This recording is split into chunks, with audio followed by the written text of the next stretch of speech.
গন্ডগোল করে হাত ভাঙছে, গন্ডগোল করে পা ভাঙছে।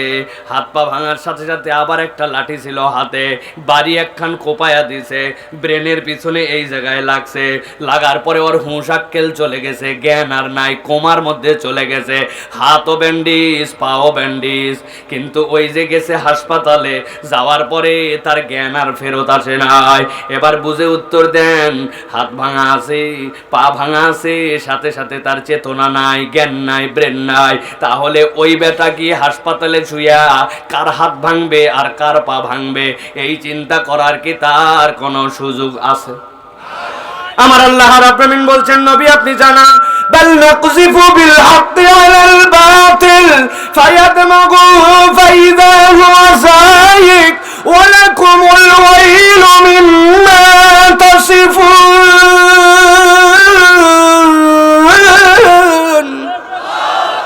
আল্লাহ বলছেন, নবী আপনি জানায় রাখেন, আমি আল্লাহ রাব্বুল আলামিন বললাম, বাল নাকযিফু বিল হাক্কি আলাল বাতিল। তুমি এই শীতের রাতকে উপেক্ষা করে মাটির বিছানা গ্রহণ করে যে কোরআন শোনার জন্য আসছো, এটা তোমাকে পরাজিত করার জন্য আসে নাই। তোমার ঈমান তোমাকে পরাজিত করবে না, তোমার ইসলাম তোমাকে পরাজিত করবে না। আমি গ্যারান্টার হলাম, এটা পরিবর্তন করবে, তবে যেমন তেমন জায়গায় নয়। কোরআন পরিবর্তন করবে তোমার আদর্শে, কোরআন পরিবর্তন করবে তোমার চেতনায়, এমন ভাবে পরিবর্তন করবে। একবার যদি কোরআনের সমাজ হয়, কোরআনের পরিবার হয়, কোরআনের ব্যক্তি হয়, আল্লাহ বলছেন আমি আল্লাহ গ্যারান্টার হলাম, বাতিলকে আমি আল্লাহ ওই সমাজ থেকে, ওই দেশ থেকে, ওই পরিবার থেকে, ওই এলাকা থেকে চূর্ণ বিচূর্ণ করব, এটাতে কোনো সন্দেহ নাই, ঠিক না? আল্লাহ বলছেন এরপরে সাবধান হও, ওয়ালাকুমুল ওয়াইলু মিম্মা তাসিফুন। দুনিয়ায় কতকগুলা পণ্ডিত থাকবে, কোরআনের বিপক্ষে কথা বলে, ইসলামের বিপক্ষে কথা বলে, ফুসফাস ফুসফাস করে এদিক দিয়ে ওদিক দিয়ে কথাবার্তা বলে, বলে ঠিক আছে সবই, কিন্তু 1450 বছরের আগের ইকোনমি এখন কি আর আমাদের সমাজে খাটে নাকি? ওই সময় ব্যবসাপাতি ইন্টারন্যাশনাল লেভেলে ছিল না, এখন ব্যবসাপাতি করলে একটু সুদ লাগে।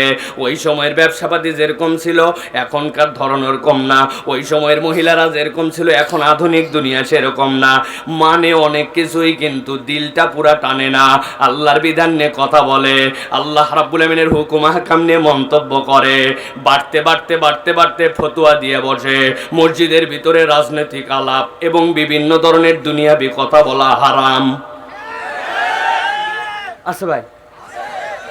ঠান্ডা মাথায় বোঝেন, আমি 14 বছর ধরে খুতবা দেই, মুসল্লি আমার কাছে আসছে, হুজুর বাপ মরে গেছে, আমাদের মা বেঁচে আছে, দাদি বেঁচে আছে, নানি বেঁচে আছে, 2 বোন 3 ভাই, আব্বার টাকা এতগুলা, জমি এতগুলা, ব্যাংকের ব্যালেন্স এত, এই জায়গায় একটা ডিপোজিট আছে, দয়া করে মিরাজ নামাতে আমার দাদি বাঁচা অবস্থায়, আমার মা বাঁচা অবস্থায়, আবার এক বোনের বিয়ে হয়েছে, তার সন্তান হয়েছে, এই অবস্থাতেই আমার জমি জমাগুলা কেমনে বন্টন হবে একটু বলে দেন।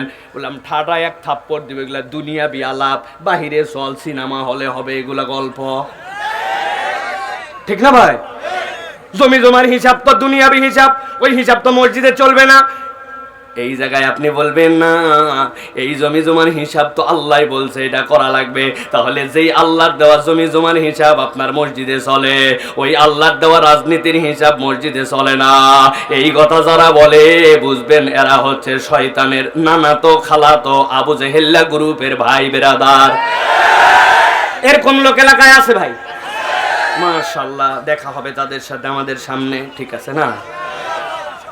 প্রিয় ভাইয়েরা, আল্লাহ এই জন্য বলছেন ওয়ালাকুমুল ওয়াইলু মিম্মা তাসিফুন। ও বান্দা, আল্লাহর ব্যাপারে কিছু বলার আগে ঠান্ডা মাথায় চিন্তা করে বলো। তোমার এই মুখগুলো আল্লাহ রাব্বুল আমিনের কাছে আসার পরে ধরা খেয়ে যাবে, ওয়াইল হবে, ধ্বংস হবে। অতএব আল্লাহর বিষয়ে, কোরআনের বিষয়ে কিছু বলার সময় ঠান্ডা মাথায় চিন্তা করে বলা লাগবে। বুঝে না ধরলে চুপ করে থাকেন, কিন্তু বেশি বুঝে ঈমান হারায়েন না, ঠিক না?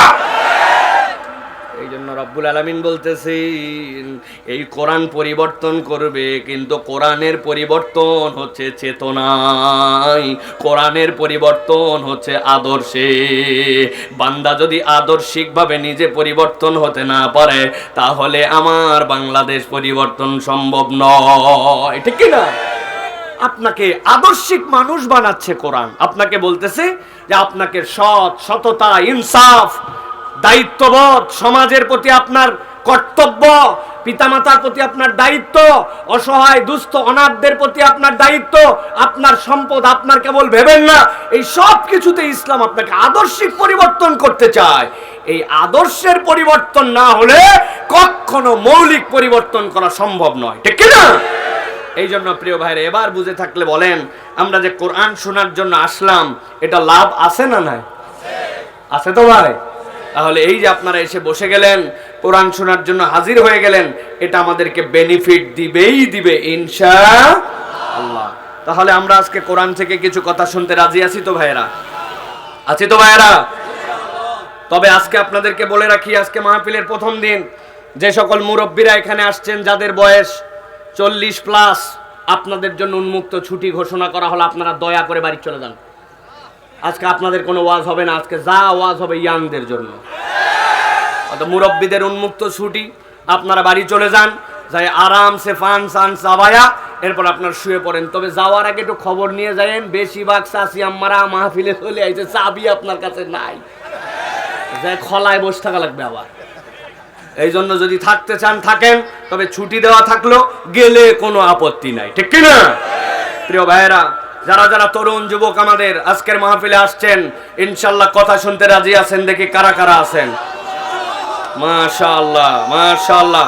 হাতটা শক্ত করে তুলেন, থামেন, আয় বসো, হাত সোজা করেন, হাত শক্ত করেন, হাত টান টান করেন, সোজা সোজা সোজা। ওরে ভাই, হাত সোজা সোজা মানে এইরকম সোজা, সোজা মানে এরকম সোজা না, এরকম সোজা না, এরকম না, হ্যাঁ সোজা মানে এইরকম সোজা। টান করে তোলেন, হাত নামান, নামায় আবার একসাথে রকেটের বেগে উপর দিকে তোলেন, সোজা করেন।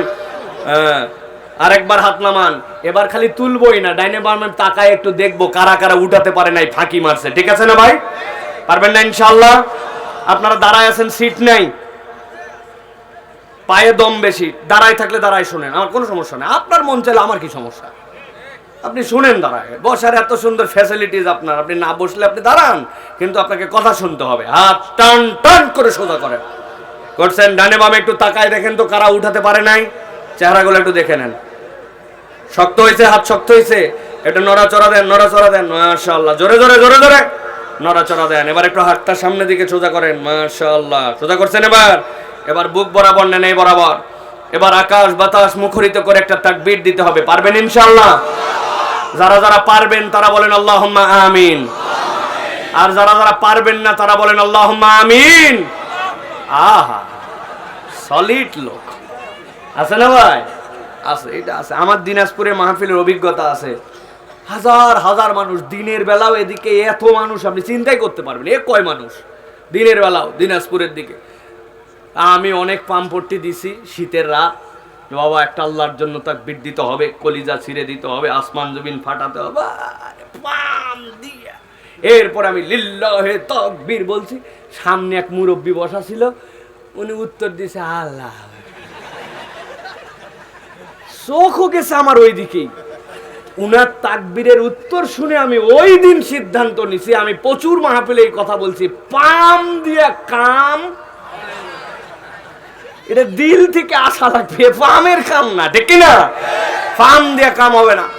এই জন্য যারা দিল থেকে একটা তাকবীর দিতে চান, আর যারা বাহিরে ঘোরাফেরা করতেছে, এদের দিলের মধ্যে একটা আতঙ্ক ছড়ায় দিতে চান যে তুমি আগামী 1 বছর তোমাকে আফসোস করতে হবে, তুমি মাহফিলের নাম করে বাহিরে আসছো, কিন্তু কোরআন শোনার জন্য তুমি আসো নাই।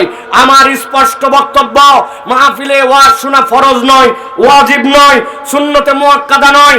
আপনি চাইলে আসবেন, না চাইলে চলে যাবেন, কিন্তু আপনি বলে আসছেন বাড়ির থেকে ওয়াজে গেলাম, মাহফিলে গেলাম, তাফসিরে গেলাম, কিন্তু আপনি প্যান্ডেলের থেকে না এসে বাইরে পাপড় খাবেন, আড্ডা মারবেন, বিড়ি ফুঁকবেন, দাঁড়ায়া মুদবেন, আল্লাহর কাছে আপনার নামে বিচার দেওয়া হবে।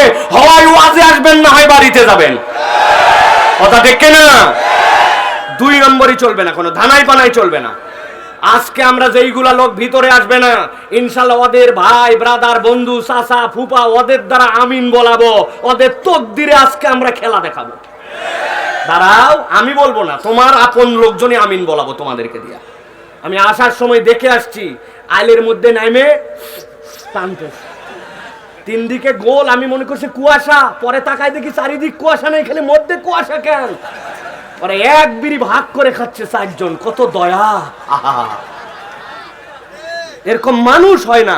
তাকায় দু একটা আবার দেখলাম, আহা, আপনাদের এলাকায় যদি থাকে 100 টাকা পুরস্কার দিব, যে কোনো একজন চট করে চলে আসবেন যে হুজুর আমি একবার দেখি এক বালুর ঢিপির মধ্যে এক কুত্তা শুয়ে আছে, শুয়ে থেকে মুতে দিছে। দেখছেন জীবনে? হুজুর কুত্তা দেখি বাঘের মতো এরকম বসে আছে, বসে আর উঠতে মন চায় নাই, ওই জায়গা মাকায় ফেলছে, বসে মুতে দিছে। দেখছেন আপনারা? না, যদি দেখে থাকেন 100 টাকা পুরস্কার পাবেন। আমি দেখি নাই, আমি দেখছি কুত্তা অসুস্থ হোক, হাফ সুস্থ হোক, শরীর ভালো থাক না থাক, পিপাসা থাক, শীত হোক গরম হোক, যখনই ওর মুতা আসে তখনই দাঁড়ায়া ঠ্যাং তোলে। কথা ঠিক কিনা? আজকে মাহফিলের আশপাশেও দেখলাম কতগুলো এই চরিত্রের যুবক যেগুলা দাঁড়ায় মতে আছে। ভাই আপনার এলাকায় আছে? ভাই আমি আপনাদের জন্য লাস্ট ওয়ার্নিং দিলাম, যদি আপনি অসুস্থ না হন, আপনি যদি এই রকম মাজুর না হন যে আপনার কাপড় মেখে যাবে, পরিবেশ নাই, তাহলে আপনি দাঁড়ায় প্রস্রাব করতে পারেন। কিন্তু মুসলমানের চরিত্রিক বৈশিষ্ট্যের দিক থেকে মুসলমান কখনো দাঁড়ায়া প্রস্রাব করে না, অথবা এমন পোশাকও পরে না যেইটা পরলে তাকে দাঁড়ায় উঠতে হয়। এটা কুত্তার স্বভাব, মানুষের স্বভাব নয়। আপনি মাহফিলে আইছে আপনি এই কাম করতেছেন, হ্যাঁ? আপনার মনে করেন না সাইফুল্লাহ ভাই বোধহয় লোক বাড়ানোর জন্য ওয়াজ করছে। আরে লোক দিয়ে কি করব? খালি মাইকালা থাকলে তো পুরো ওয়াজ করে যাব আমি। লোক দেখে আমি ওয়াজ করি না, বহু লোক পাইছি সামনে, লাখে লাখ। এই লোক লাগবে না আমার, যা বলার ওইটুকু বলে যাব ইনশাআল্লাহ। হাত বুকেতে নামাই ফেলছেন এই চান্সে। কি রে ভাই, মনে করছেন হুজুর ভুলে গেছে? হাত ধরে বুক করে ধরেন। এবার আকাশ বাতাস মুখরিত করে একটা তাকবীর দিতে হবে, পারবেন ইনশাআল্লাহ? এইসা তাকবীর জীবনে দেই নাই, গলা থাকলেই কি আর গেলেই কি। রেডি আছেন সব? রেডি আছেন সবাই? সবাই প্রস্তুত হয়েছেন? আমি যখন বলবো লিল্লাহে তাকবীর, তখন হাত দুটো আসমানের দিকে ছুড়ে বলতে হবে আল্লাহু আকবার। পারবেন ইনশাআল্লাহ? একসাথে সবাই রেডি? সবাই রেডি? যুবকেরা রেডি? মুরব্বীরা রেডি? ডানে বামে রেডি সবাই? দেখে একটা তাকবীর দেন, লিল্লাহে তাকবীর, লিল্লাহে তাকবীর। আল কোরআনের আলো, আল হাদিসের আলো, তোমার নেতা আমার নেতা, তোমার নেতা আমার নেতা। আলেম ওলামা যেখানে, আল্লাহর আইন যেখানে, আলেম ওলামা যেখানে, মিথ্যা বাতিল যেখানে, বিড়ি সিগারেট যেখানে, আল্লাহ বিরোধিতা যেখানে, হারাম রিলেশন যেখানে, লিল্লাহে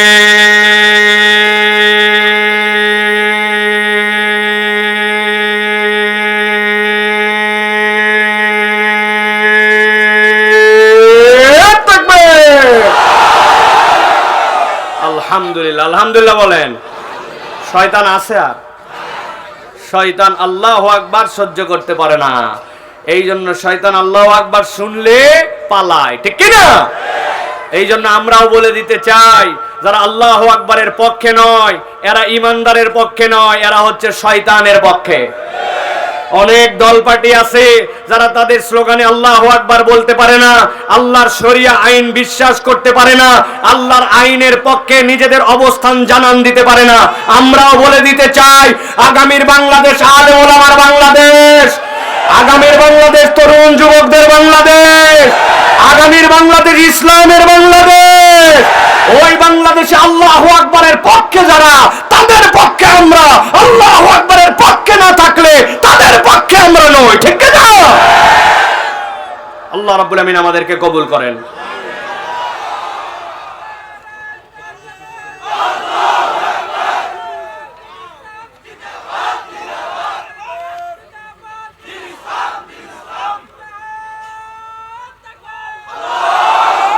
আলহামদুলিল্লাহ। প্রিয় ভাইয়েরা, আর আমরা কাল ক্ষেপণ করব না, সময় আমাদের গড়াতে গড়াতে অনেক হয়ে গেছে। আমরা এখন নির্ধারিত প্রসঙ্গে ইনশাআল্লাহ কোরআনুল কারীম থেকে আমরা কিছু কথা শুনতে চাই। রাজি আছেন তো আপনারা?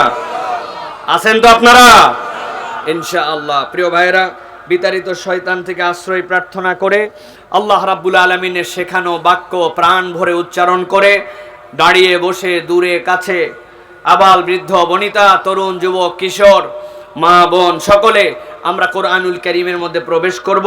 আমি সংক্ষিপ্ত সময়ে নির্ধারিত বিষয়ে আমি কথা বলে ইনশাআল্লাহ যাব। সকলে এখন সমস্বরে আমার সাথে পড়েন, আউযু বিল্লাহি মিনাশ শাইতানির রাজীম, বিসমিল্লাহির রাহমানির রহিম। واتل عليهم نبأ الذي آتيناه آياتنا فانسلخ منها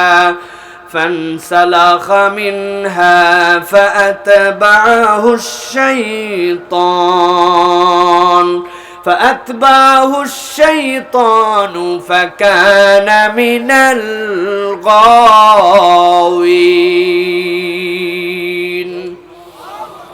আমার আল্লাহ রাব্বুল আলামিন বলছেন, ও আমার হাবিব, আপনার প্রতি এখন যে ওহী দেওয়া হচ্ছে, আপনাকে নানাভাবে ওহী দেওয়া হয়েছে। আল্লাহ কখনো বলেছেন কুল, হে নবী আপনি বলুন। আল্লাহ কখনো ডাক দিয়ে বলেছেন ইয়া আইয়ুহান নবী, ও আমার প্রিয় নবী।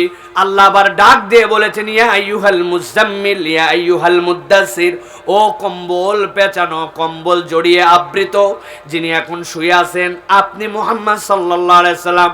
আল্লাহ আবার এই কোরআনের মধ্যে সম্বোধন করেছেন ইয়া আইয়ুহান নাস, আবার বলেছেন ইয়া আইয়ুহাল ইনসান। কিন্তু আল্লাহ বলছেন ভিন্ন এক ধরনের ওহী আপনার প্রতি দেওয়া হয়। আল্লাহ কোরআনে অনেক জায়গায় বলেছেন ওয়াতলু আলাইহিম, আল্লাহ রাব্বুল আলামিন বলছেন আপনি তাদের কাছে তিলাওয়াত করেন। আপনাকে যে ওহী দেওয়া হচ্ছে এটা আপনি তিলাওয়াত করেন। মুফাসসিররা এটার ব্যাকগ্রাউন্ড বর্ণনা করেছেন। হযরত ইব্রাহিম আলাইহিস সালাম খানায় কাবা নির্মাণ যখন শেষ করলেন, ইব্রাহিম আলাইহিস সালামের যোগারী ছিলেন হযরত ইসমাঈল আলাইহিস সালাম। কাবা যখন নির্মাণ হয়ে গেল, আল্লাহর কাছে বাপ বেটা মিলে ফরিয়াদ করলেন, ওয়া ইয ইয়ারফাউ ইব্রাহিমুল কওয়াইদা মিনাল বাইতি ওয়া ইসমাঈল রব্বানা তাকাব্বাল মিন্না ইন্নাকা আনতাস সামিউল আলিম। আয় রব্বুল আমিন, আমরা কাবা নির্মাণ শেষ করেছি বাপ বেটা মিলে, আপনি দয়া করে এটা কবুল করেন। আল্লাহ রাব্বুল আলামিন নবীকে জানালেন, ও আমার হাবিব, আপনি আমার প্রিয় খলিল, কিন্তু আপনি যেইভাবে এই খানায় কাবাকে কবুল করতে বলতেছেন, আমি ভিন্নভাবে আপনার দিলের মধ্যে একটা দোয়া দেই, আপনি ওই দোয়াটা আল্লাহর কাছে করেন, আল্লাহ ভিন্নভাবে এটাকে কবুল করবেন। হযরত ইব্রাহিম আলাইহিস সালাম দোয়া করতে শুরু করলেন, রব্বানা ওয়া বাস ফীহিম রাসূলাম মিনহুম, এ আল্লাহ আমার নসল থেকে এমন একজন পয়গম্বর প্রেরণ করেন যিনি তার উম্মতের কাছে চারটা দায়িত্ব নিয়ে যাবেন। এক নম্বর হচ্ছে তিলাওয়াত করবেন, দুই নম্বরে তাজকিয়া করবেন, তিন নম্বরে ইউআল্লিমুহুমুল কিতাব ওয়াল হিকমা, কিতাব শিক্ষা দিবেন, জ্ঞান প্রজ্ঞা তাদেরকে শিক্ষা দিবেন। আল্লাহ নবী সাল্লাল্লাহু আলাইহি সাল্লাম বলছেন, দুনিয়ার মানুষ জেনে রাখো, ইব্রাহিম আলাইহিস সালামের দুই সন্তান, একজন ইসহাক আলাইহিস সালাম, তার নসল থেকে কত পয়গম্বর আসছে আল্লাহ ছাড়া কেউ বলতে পারে না, কিন্তু একমাত্র তার একটা সন্তান ছিলেন ইসমাঈল আলাইহিস সালাম, তার বংশধারা